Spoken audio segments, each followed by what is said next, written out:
So PCI DSS is basically Payment Card Industry Data Security Standard. It is basically created by certain organizations like Mastercard and Visa. They have created this standard. Okay, so basically any transactions happening through any organization, the organization has to be under PCI DSS compliance. Okay, otherwise what will happen is that the merchants will not accept the payment, so basically they can run into issues. Okay, that is why if you are having transactional cardholder data, then you have to come under PCI DSS.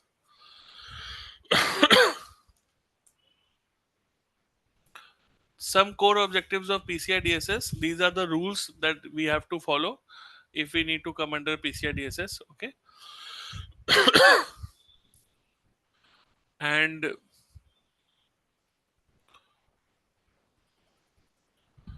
PCI DSS has certain rules. So one is build and maintain a secure network and systems, protect cardholder data, maintain a vulnerability management system, implement strong access control, regularly monitor and test the networks, maintain an information security policy. Okay, these are the six rules, and I think six more are there. To total 12 requirements. Yeah, these are the 12 requirements that we need to have. Okay, firewall has to be present.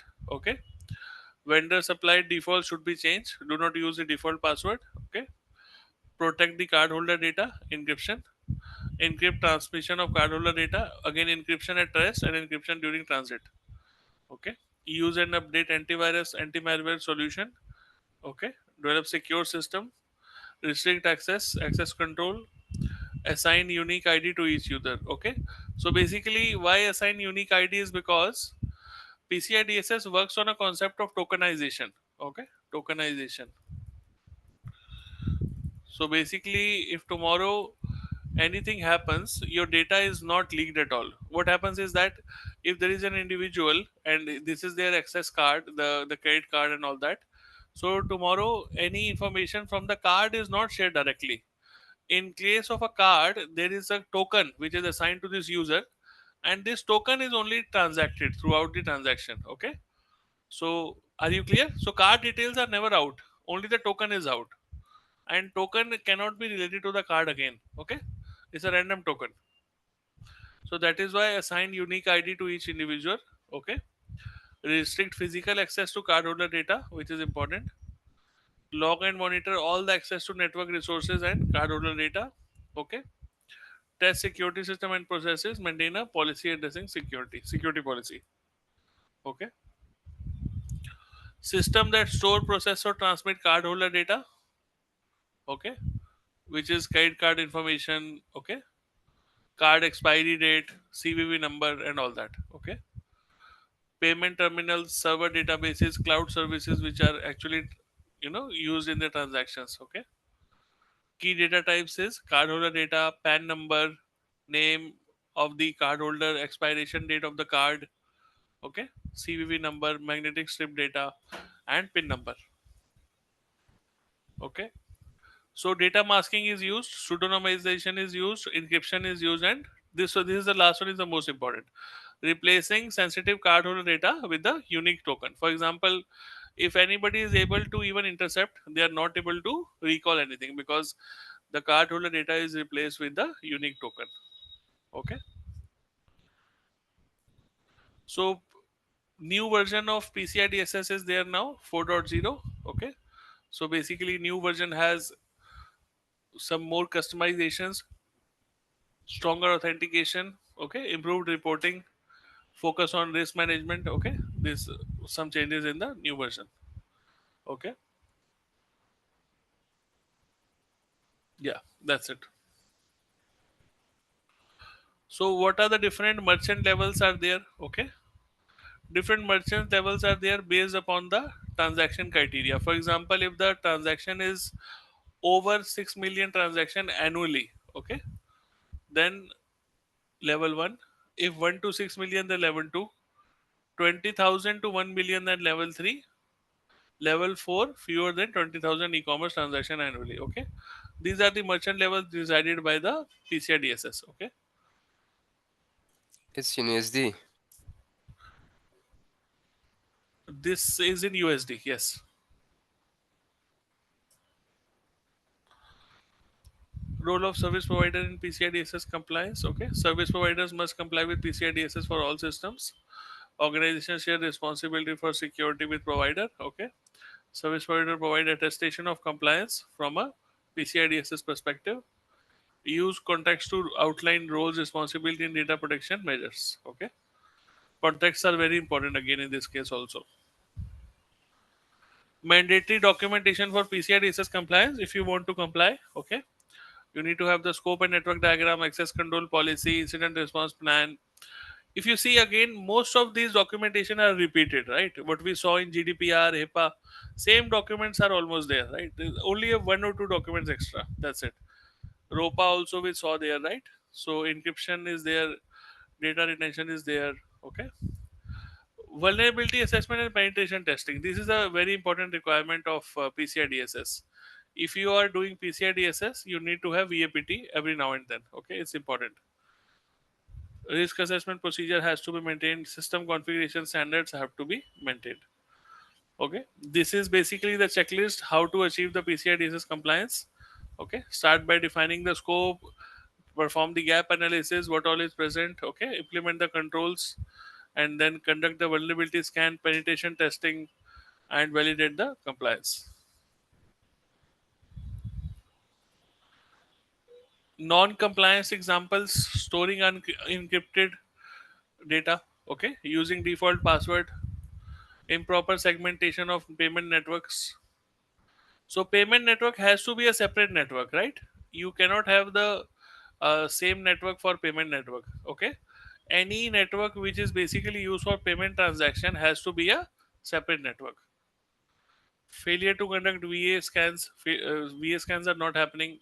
Lack of multi-factor authentication, delayed patch management, no monitoring, no incident response, improper disposal of cardholder data, using non-compliant third-party vendors. Okay, penalties from 5,000 to 5 million per month. Okay, increased transaction processing fees, suspension of payment processing privileges, legal liabilities, high cost of forensic investigations, reputational damage, termination of agreements with card banks. Okay, so all these are the penalties. Incident response plan again is the same thing what we saw before. Okay, so in case of incident response, you can create an incident response plan. What is the QSA? Basically, this is a very important question in this case. Okay, so QSA is basically who conducts the audit. Okay, in your company to assess whether basically you are BCI DSS compliant or not. Okay, so QSA conducts the audit. Okay, and issue you a report on compliance ROC. Okay, they give you guidance also on PCI DSS requirements. Okay, they help you define the scope of cardholder data environment also. They identify non-compliance gaps. Okay, they guide you on vulnerability scan and PT. Okay, they validate compliance of third-party service provider also.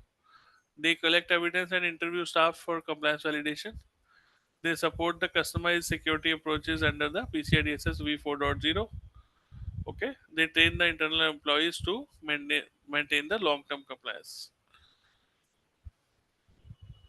Okay, so this is how you basically create the framework, create the policy, secure the network, encrypt the data, enforce strong passwords. Okay, conduct regular audits, train staff on PCI DSS, implement a robust vendor management, and monitor the systems.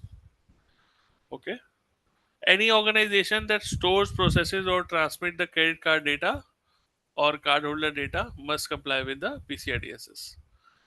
AIB processes the cardholder data. You have that facility. Yeah, yes. Okay, okay, perfect. So, how often are vulnerability scans required?